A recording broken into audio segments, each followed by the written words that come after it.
So is alchemy like the awareness of that swing, or is alchemy also like being able to control that swing? It's an interesting word to use, control, because sometimes we want to control it. Yeah. Sometimes we just got to let it flow. On one hand, I have my ego mind, and one hand, I have the information that I need to be shown. Sometimes they're at odds. My ego wants something, but what's being shown is something else, and there's a bit of a disconnect. So how do you reconcile that? That's such a beautiful question. That is such a beautiful question, because What is alchemy?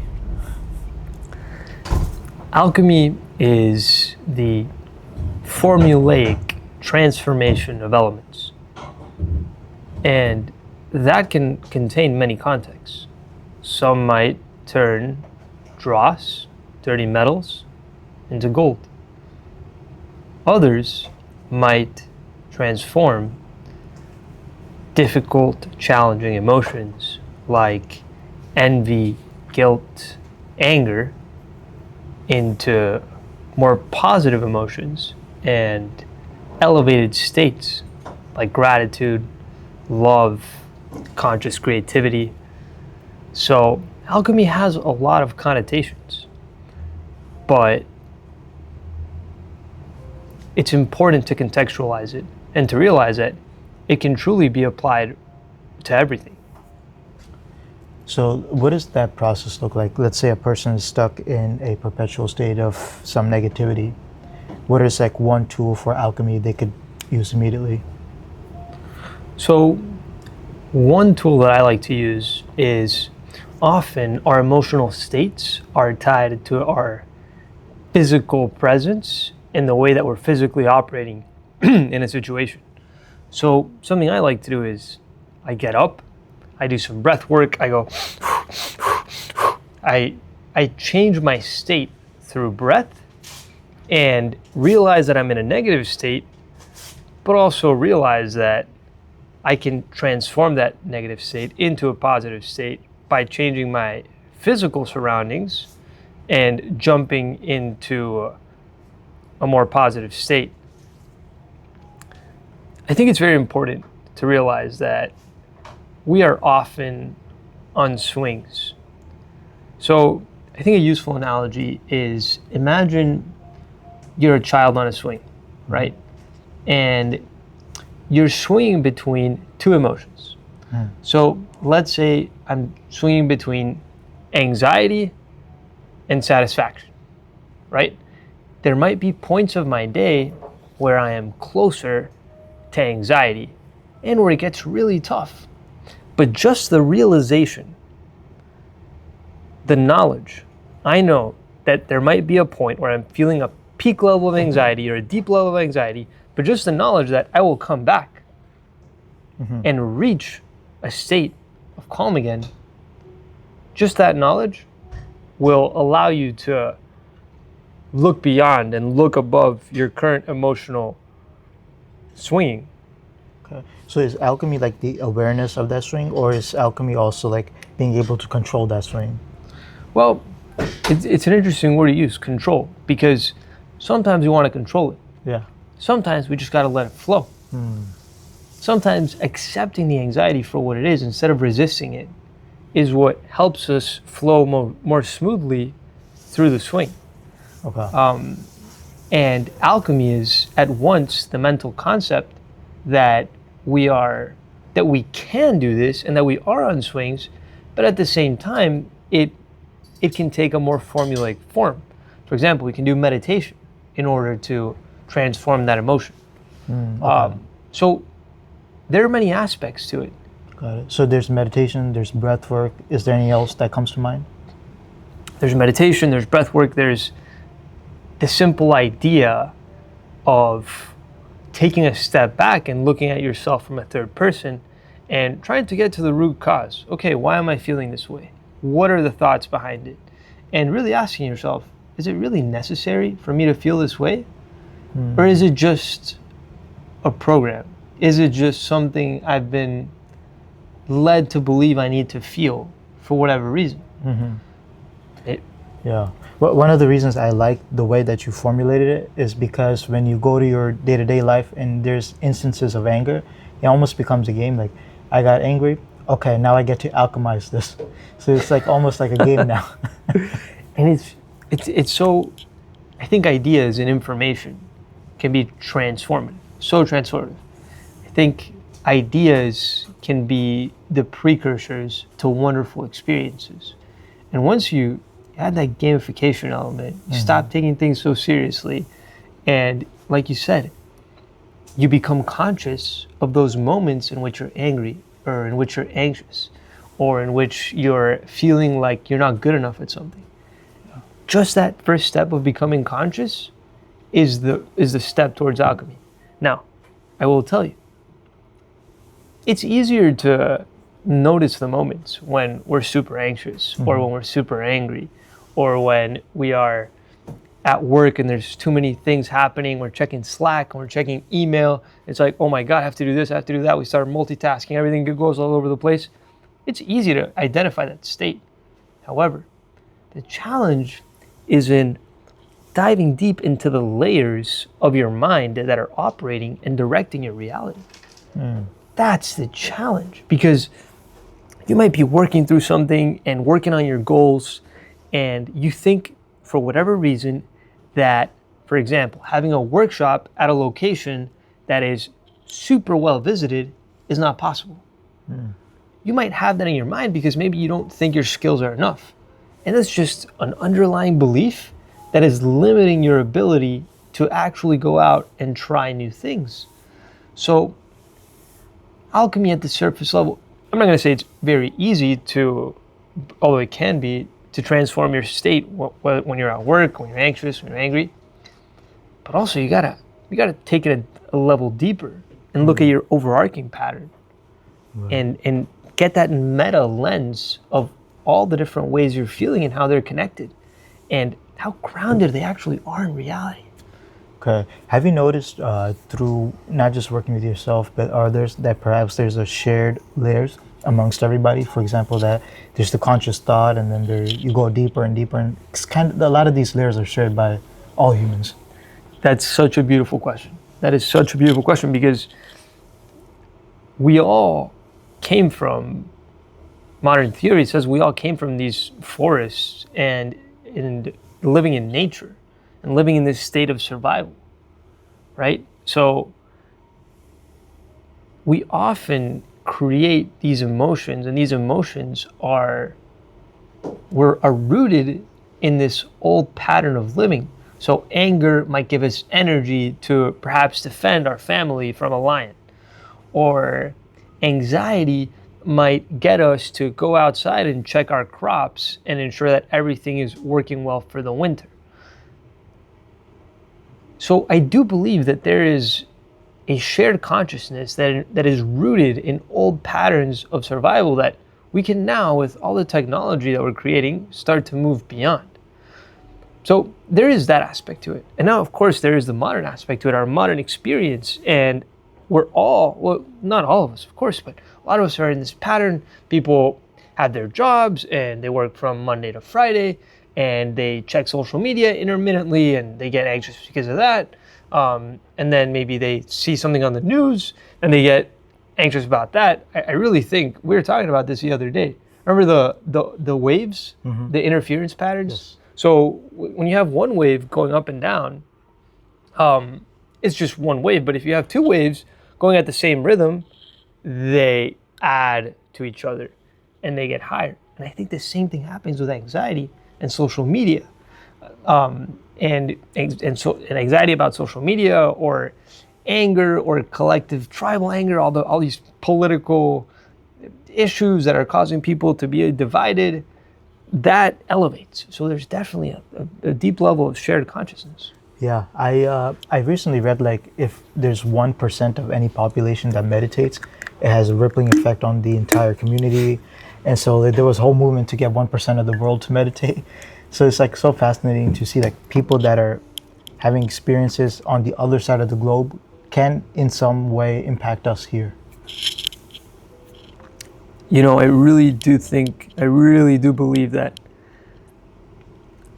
meditation and elevated states of consciousness or gratitude or love can really bring changes about in the world.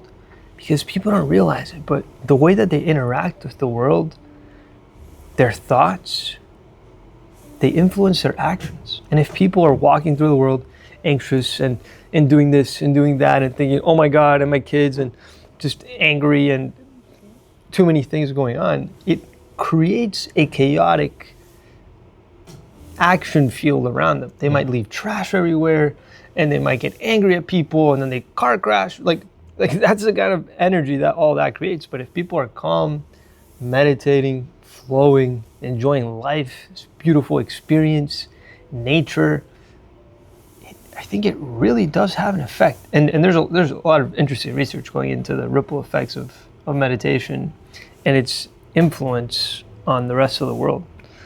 Yeah. Talk to me about some of these elevated states of consciousness. One of them is, I think, synchronicities that you see in reality that play out. Like, for example, you kept seeing turtles or toads, one of them. Yeah. Speak to me about like symbolism and synchronicity. I think it's so interesting, right? Because I think modern days we're taught science like it's a religion, and that we're supposed to have an empirical view of reality, and only what's been recorded in a bunch of data books can be real. And I think we've lost touch with the information that flows from life, from nature, from the river of experience. And it's very interesting because, in my life, I work at a corporation, but I'm also building a platform called Hero's Path, and I'm helping people alchemize emotions, alchemize their lives into something greater, something more creative, more peaceful, more kind. And it's very interesting because I've been moving really fast, and I've been doing a lot. I've just been working really hard, and that's great. But and through meditation, and I've been doing a lot of meditation, and it's really helped me calm everything down and envelop my life in this sort of golden light that allows me to be calm and creative throughout everything that's going on. A lot of things going on. What I'm getting to is I was really tired, and I started to see these turtles in meditation. So I'd close my eyes, be doing meditation. Suddenly I would get like just like hints of turtles. And I was fascinated. I'm like, okay, what's going on with these turtles? I'm like, do I need to go slower? Then I started looking into it. Symbolism. Turtles are symbols of immortality. They're also symbols of the very creation of the universe. They're also symbols of the home and protection. So I started looking into it. Wait, that's what I need right now. And after that happened, my mom came to visit me here in Austin, and we were just walking in Barton Springs, beautiful 68-degree pool year round. It's literally a spring, and there was this turtle just laying on a branch, just looking at us, like smiling. It was like an ancient alien intelligence. It was beautiful, and it was just such a moment for me. And I was like, wow.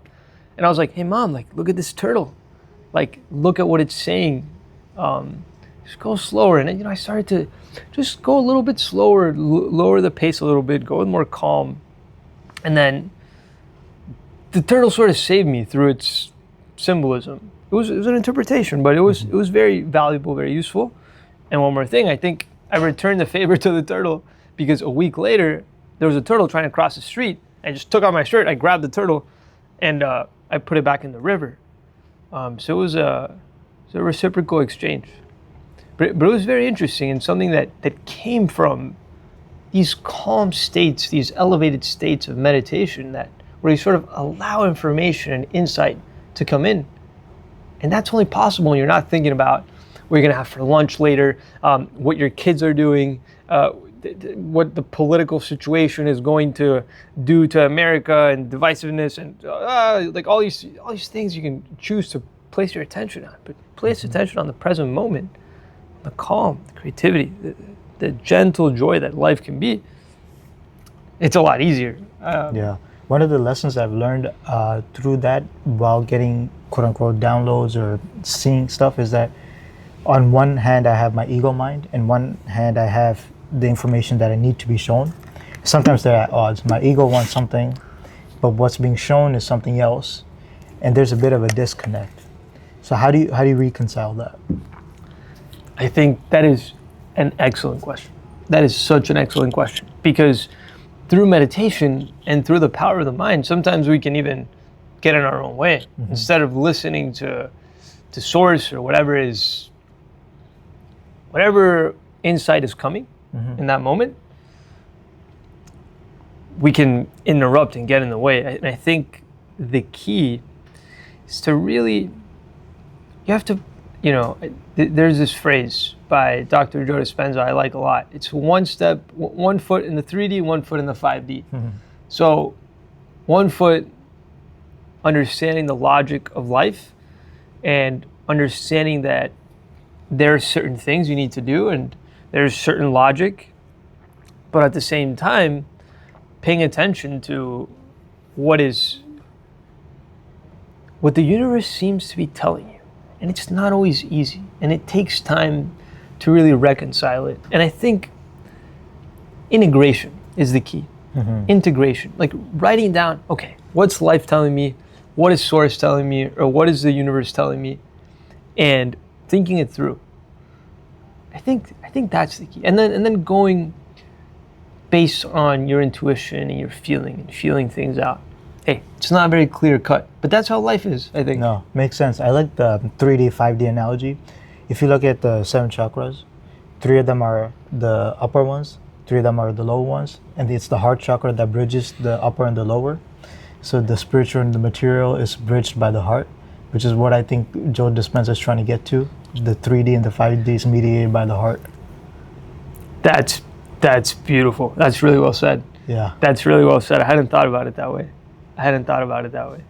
That's what somatics is too, right? Like we have 3 different brain centers. One is the ego or the rational mind, then is the heart, and then there's the gut. These 3 somatic brain centers kind of help us navigate the world. And in current day society, we're really used to using our logical mind, but we forgot the other 2. It's so important to just flow in life. Yeah. We're always trying to overthink everything, and we're bombarded with information.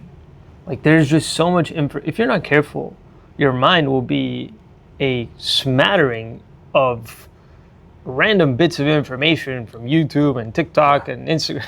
I think silence is super key. And I think silence is the way to tune into your heart and to really feel what your heart is feeling. And through these meditations, it's always all about getting into the present moment, not putting your attention, your energy into things that are happening in the external world, but instead putting your attention on what's happening in your heart. And I think through your heart, it allows you to move in a new way. It allows you to follow the river of energy, the Tao, the river of life. And it's the union, right? Because it's the intuition, but it's also the logic and the intelligence and the brilliance that exists in all human minds. It really is a beautiful mix. Tell me about breathwork and Joe Dispenza. I think you said that you entered into different states through breathwork.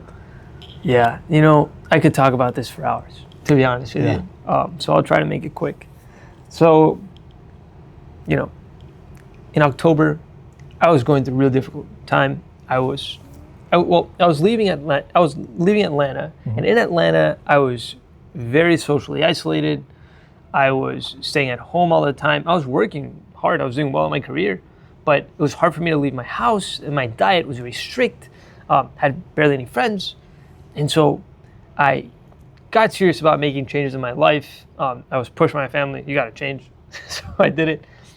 I started to talk to my life coach, Debbie, again, because we'd sort of gotten a hiatus because I clearly didn't want to do the work of improving myself and growing. And so she started telling me, do these meditations. Okay, Joe Dispenza meditation. Like, okay, it's interesting. I'm tuning into my energy centers, number 1, number 4, my heart, my brain. Like, what's going on here? But I got these little changes, I swear I got these little changes. Like I started to be more flexible. Yeah. I was going to my friend's house. I was eating the thing that I wouldn't usually eat. But it was just little steps. I was overcoming myself and overcoming the biological pattern that had been programmed into my operating system of life because of years of conditioning. And there was a retreat coming up in Marco Island in January. That's like 2 hours from Miami. That's where my family lives. I was like, you know what? I'm gonna go for it. I'm gonna go see what happens. I get there, and we're just doing this meditation. We're doing this specific breath technique where you bring up your energy into your brain, and it took me a while to learn that. But he really taught me, Joe Dispenza really taught me to stop putting my attention on my past and my past experience and put my attention on the present moment. And by putting my attention on the present moment and having a clear understanding of what I wanted to create in my future, I was able to reprogram my operating system, which maps directly to the autonomic nervous system, which is the master of the body, that is the epigenetic center that essentially cascades biological reactions that then translate into your daily life. It translates into the actions you take at the end of the day. Whether you go home and watch TV or go out to a restaurant with your friends is going to be in accordance with your biological pattern and what you like to do. Matthias from a year ago would stay at home watching TV because he doesn't want to eat the butter because it's not organic. Matthias today is out with his friends because he changed the way he looked at life, and his genetic pattern flows in that direction. Genes are very changeable, by the way. But through these meditations, through this breathing, I was able to transmute, alchemize anxiety, looking at the past, pitying myself. I used to pity myself a lot, to just extraordinary creativity, calm, well-being, faith in the future, faith in the present moment, enjoyment in the present moment. And it was really focusing, you combine, Dr. Joe says, you combine an elevated emotion with a clear intention, a clear thought, a clear vision of your future. And, you go from that anxiety and you go into a state of calm, of bliss. And you do that in the meditation, you're alchemizing and you're switching it, and you're switching it, and your body is feeling these new things. And I've had wonderful experiences. Okay. And then after that experience, you also have to kind of integrate, right? Because that's a very momentarily high phase, but then a lot of people just fall off because they can't recreate that high.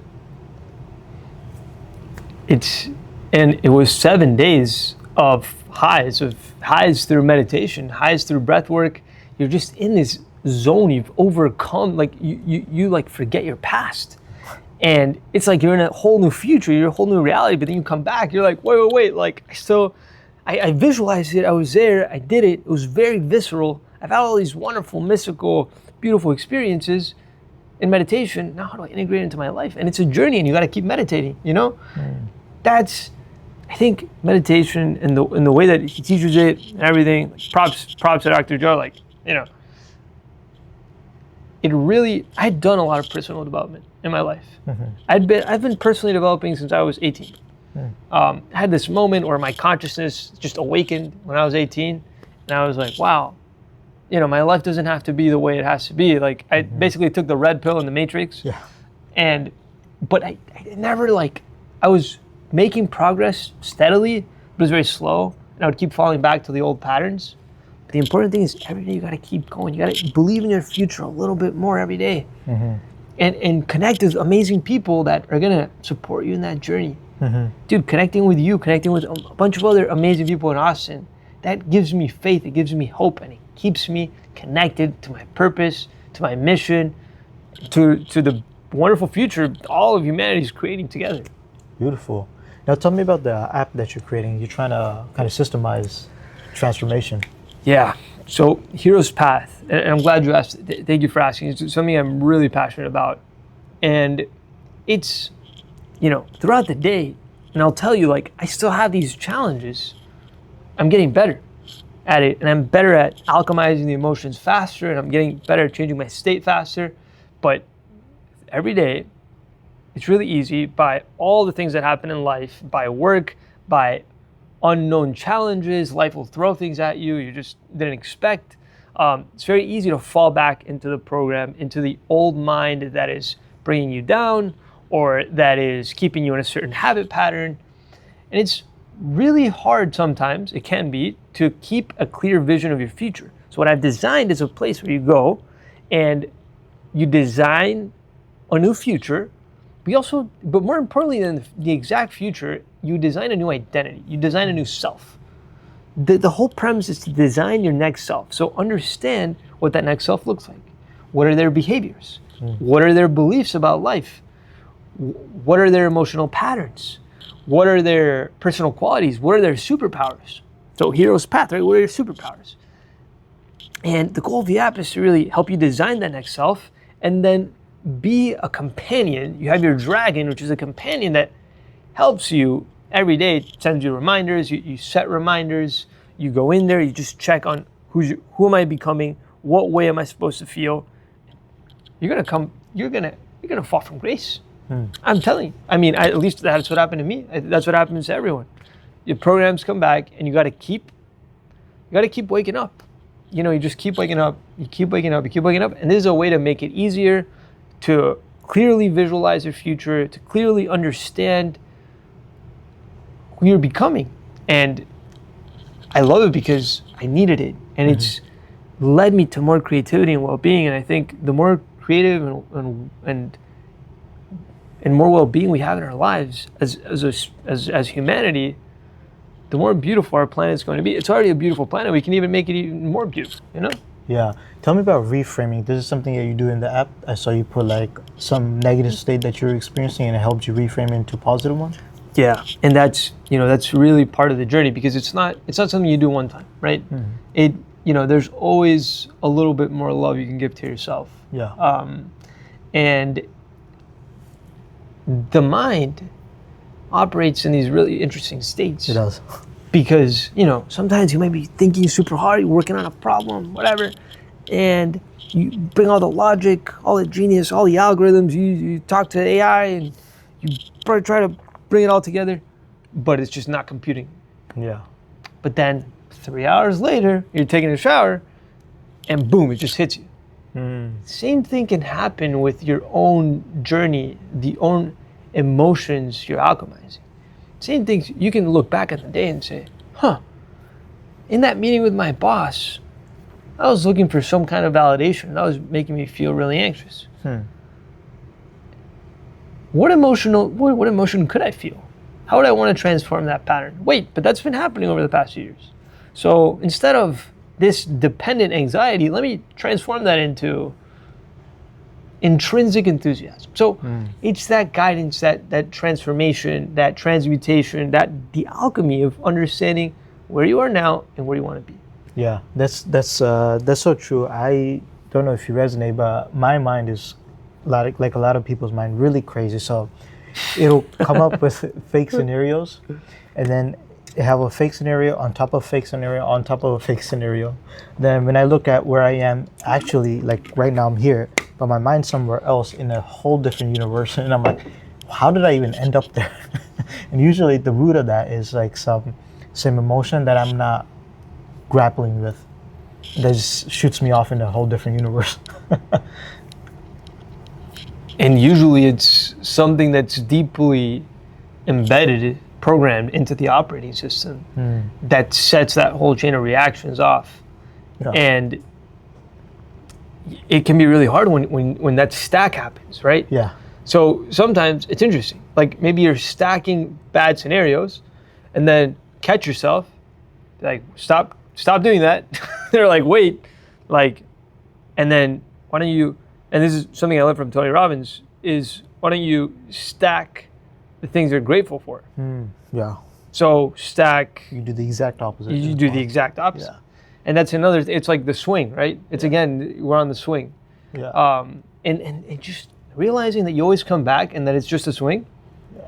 Yeah. The other day, and I've sort of really gained this concept of the swing recently. The past month has been very valuable to me because eventually you realize you can just get off the swing, and the swing is tied to the current identity and what you currently want. And you can get off, because we're on many swings at one time, right? So many parallel swings. But what I was going to say is that you're on this swing and you're stacking the gratitude, but then the next day you might be back again, and just realizing that you're going to come back. You're just going to keep and just feel. Sometimes you can even be like, oh my God, look at all these things I'm stacking. Let me feel that even more. Let me feel even more anxiety. Let me feel even, how much sadness can I feel right now? It's a really interesting concept, because often when you do that, it has the opposite effect. Yeah. Because you're clearing kind of a lot of those spaces, right? The string either goes this way or this way. So you're clearing a lot for you to rebound and go the other way. Yeah, and it can be hard. Sometimes it feels like these feelings are infinite, like that they're never gonna end. But they do. They always do. Yeah. That is so true. Okay, and now we both work in tech. Yeah. Yeah. We can't skip about AI. We can't. No, we can't. Oh my God. Do you have any interesting intersections of AI and spirituality that you see emerging? Yes. Okay. Yes. The answer is yes, and I'll attribute this to a great friend of mine. He really shifted my mind around this, because I didn't know how to think about it until he sort of gave me his philosophy, and his philosophy changed the way I viewed it. Because I was thinking, oh my God, an LLM can tell me that celery juice won't clean me out. Because I looked that up the other day. I asked my AI, can celery juice clean me out? The AI said no.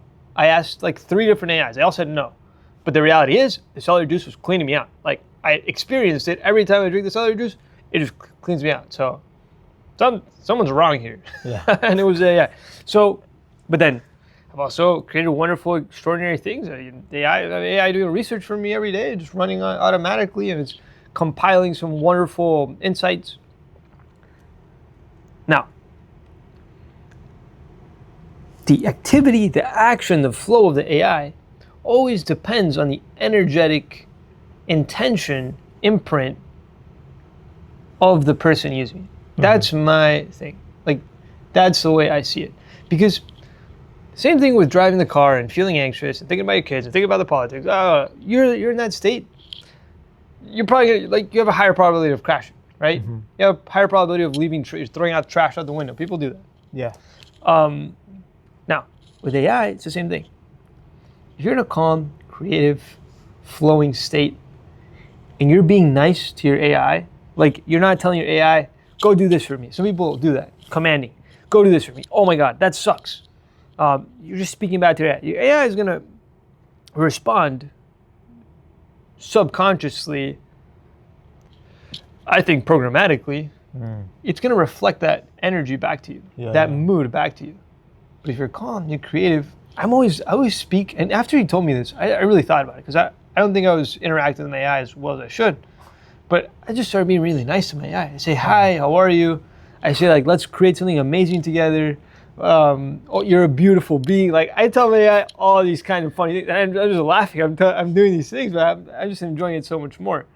And I think that AI alignment, listen, if there's someone evil using AI, AI is going to be evil. If there's someone nice using AI, AI is going to be nice. And you can see the difference in the, I don't want to say the consciousness, but I do want to say the consciousness of the AI that you're interacting with from different companies. Yeah, you do see it. You do see it, and I'm not naming names, but you do see it. Yeah. That's very interesting. But what do you think about AI? Yeah, and consciousness and its future. What are your thoughts? Yeah, it's almost like a second brain that we're developing. And it's like an exterior brain. I don't know if it's going to match the human experience, like the AI is having the type of experience that we're having. But what I'm really fascinated by is, like, we already see like Neuralink being implanted into people. I imagine have a local model running there. Things like that fascinate me. There's the way that Buddhism defines life is suffering. Like any entity that experiences suffering. And so 10 years from now, 15 years from now, I wonder how Buddhists would see like AI robots that if you push, you saw these videos where you push a robot, it stands back up and it acts so human-like. Yeah. So it's like that's where I find really fascinating the metaphysics of suffering and AI and consciousness, and like what is this thing that we're creating? Because what if we're in one already? Like somebody else created this and we're in it right now. Like we're creating a whole new world. I mean, it's kind of hard to see the difference, right? Because it's like, okay, AI has battery, we have, energy, food. Yeah. It's like the same thing. Tokens. You have Tokens, whatever you have. brain power. Yeah. Like, where's the line? Yeah. Yeah. That is interesting. Where's the line? Where's the line? But yeah, you've integrated AI in with your app. Right? Yeah. How do you use it for conscious creation? So, I think the system prompt is always very important. Yeah. Just making sure the AI is kind, good intention, good goals, intelligent, flowing, good voice. I think that's always very important. There's some things that are just simply beyond my control, such as the model creators, and what they intend for them. I think that, and I think it's directing the AI into the right flows, because I think that human intelligence, human intuition, direction is so valuable. It's so important, because at the end of the day, I've read a lot about these Amazonian shamans that say that humanity are the link between the earth and the heavens, and that we are meant to be stewards of our land, of our planet. And I think it's the same thing with AI. Like we are also stewards. So we hold this divine intelligence that has the power to guide. And I think everybody has divine intelligence. I think there is divine in everyone, no matter how vicious or unvirtuous someone might seem in their lives. I think there's always something divine within them. And the app is really helping direct people towards designing systems around the new person they're becoming, around transforming emotions. And you realize that once you direct the AI in that form, or transforming beliefs, transforming behavioral patterns, looking at the whole perspective and scope of life, looking at all the journaling that the people are doing, because journaling is, of course, the source information that allows the AI to gain context. Once it's directed in the right way, I realize, I use it, I'm like, oh my God, that's a great suggestion. Thank you, AI. But it's like, because I directed it with this intention of helping people realize that there is so much love and divinity within them.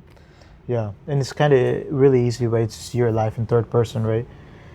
Because it's like if you have a friend, you could see their shadow side easily, and so it's almost like having an AI companion to do the same through journaling.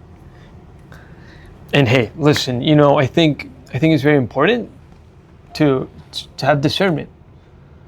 You have to know what's true and what's not true. You can't just let AI do everything for you. No. Like, it's easy. Yeah, AI just think for me, transform me for me. Yeah. Like, if you're like, it's a little bit lazy in my opinion. You gotta put in the work yourself, and if you do that, I think the AI will guide you. But at the end of the day, AI is not you. You're the one who makes your own decision. Like, you're the creator of your life, not what your AI told you. So take it all with a grain of salt. For all of you using Hero's Path, that's my philosophy. AI is not the center of the app. Center of the app is you. Like, it's you who are making these decisions. Yes, AI can help you. Yes, AI can help you process a lot of information, but it's you at the end of the day. It's us together living on this planet, creating this life. Makes sense. So to wrap it up, what are the top 3 things that you recommend for a spiritual and a psychological transformation? Okay, meditate. Learn to focus. Learn to place your attention on the right things. Where you place your attention is where you place your energy. So I think that is one, and meditation will help you focus. Will help you learn how to stop thinking about the past and the anxiety and the things, and you got to pick up your kids and all that. Bring it into focus. Bring it into the present moment. Bring it into the love and the gratitude and the things you're creating in your future. But stay in the present. Enjoy life as it is right now, for whatever it is. So I think that's number one. Number two, take all the spiritual stuff with a grain of salt. I think it's important. Like, there's a lot of frameworks out there. There's a lot of dogma. There's a lot of doctrines. There's a lot of, your Capricorn, whatever, like the position of the planet. Take it with a grain of salt. Have discernment. Use what works for you. And be open. Everybody has their practice. I respect deeply all the different religions, all the different practices. But do your best to have your discernment and not follow things blindly. So that'd be number two. So 1, place your attention on the wonderful things about life. 2, have discernment in your spiritual journey. And 3, we all have to tune in to a beautiful future together. I think that's what we all have to visualize, because according to modern quantum theory, there are infinite possibilities. And everybody can sort of tune in and direct themselves to a different reality. So if we're all tuning in or aligning with, moving toward, putting energy into a reality where life is peaceful, people are creative, we are in greater levels of unity with nature. Everyone is doing that, and we're all doing this together because we're all in this together. That will lead us all to, I think, the greatest awakening, which is that we live on a beautiful planet. We have so many things to be grateful for, and we're squabbling over nothing. So those are my 3 things. Beautiful. And you could find Matthias at Heroes Path. Yep. Heroes Path, heroespath.tech. Follow me on Instagram, Matthias Acosta. Having a workshop in Austin in 2 weeks, Design Your Next Self. So thank you so much for this. It's meant a lot, and it's been a wonderful conversation. I love all the things you're doing, all the people you're interviewing. You're creating a documentary. I think connecting all of the most wonderful ideas from all of the world's religions, because they teach so many good principles. And you've filled me with so much insight throughout the conversations we've had, and I hope we can do this again, because I really appreciated it. We definitely will. Appreciate it, man. Thank you.